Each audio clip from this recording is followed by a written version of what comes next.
Ya,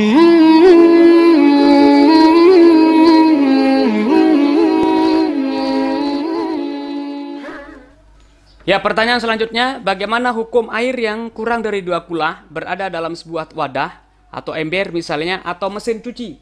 Kemudian kita masukkan pakaian yang terkena najis. Dan najis itu termasuk najis yang sedikit atau dimaafkan misalnya dalam sholat.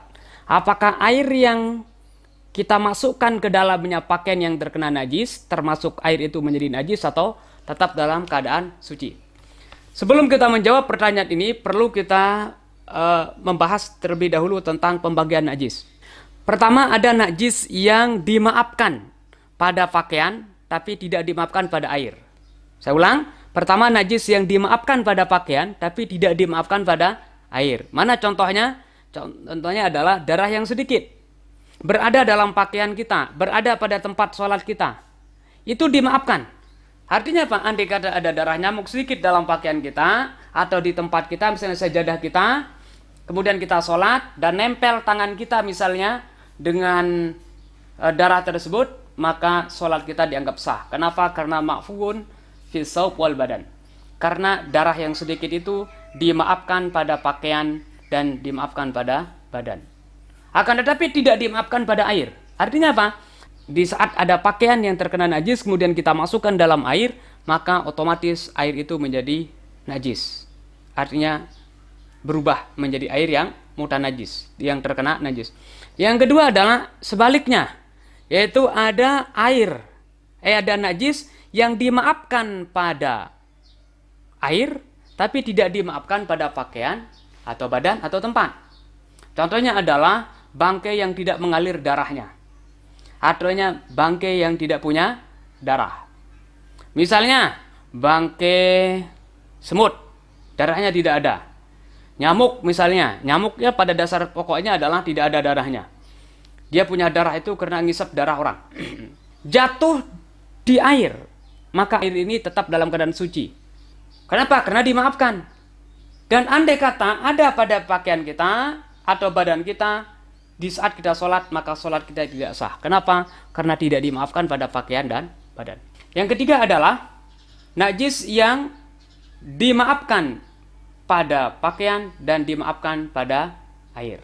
Mana contohnya? Najis yang tidak kelihatan. Misalnya najis yang dibawa oleh lalat misalnya. Lalat suatu saat hinggap ke kotoran. Kemudian di saat kita sholat, dia hinggap di pakaian kita atau jatuh ke air.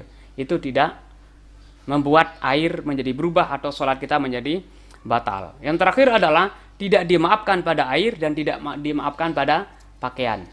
Contohnya adalah ya kotoran lah gitu, kencing dan sebagainya.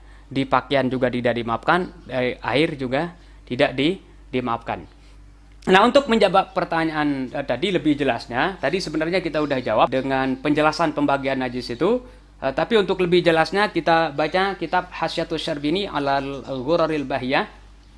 Di sini dijelaskan ata bisaubin fihi damun ma'fuun anhu. Ada seseorang membawa pakaian yang terdapat darah yang dimaafkan. Jadi darah yang dimaafkan di saat sholat maksudnya. Fa ghammasahu, kemudian dia rendam bizalika dam fi nahwi ma'in qalilin.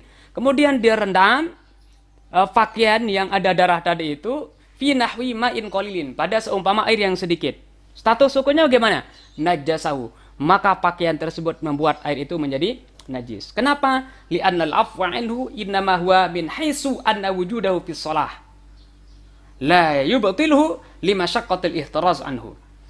Kenapa di sini dianggap najis? Li'annal afwa anhu, karena yang dimaafkan dari najis yang tadi itu adalah innama huwa min haitsu anna wujudahu fis shalah. Dimaafkannya itu kalau berada di saat sholat, sehingga la yubtilha, sehingga tidak menyebabkan sholat menjadi batal, limasyaqqatil ihtirazi anhu, karena sulit sekali untuk menghindari najis tadi itu pada pakaian kita di saat sholat. Wala kadzalika fil ma, oh tidak kalau terjadi di air. Artinya apa? Darah yang sedikit atau pakaian yang nempel padanya darah yang sedikit, kalau kita masukkan ke dalam air itu menjadi berubah menjadi mutanajis. Kenapa? li suhulatil ihtirazi anhu, karena sangat mudah untuk menghindari air tersebut dari najis. Falam yu'fa an mulaqatihi lahu. Oleh sebab itu tidak dimaafkan apabila bersentuhan atau jatuh pakaian atau najis yang sedikit, atau dimaafkan pada sholat. Apabila jatuh pada air, maka air itu tidak dimaafkan. Artinya air itu dianggap menjadi najis. Wallahu subhanahu wa ta'ala a'lamu bishawab.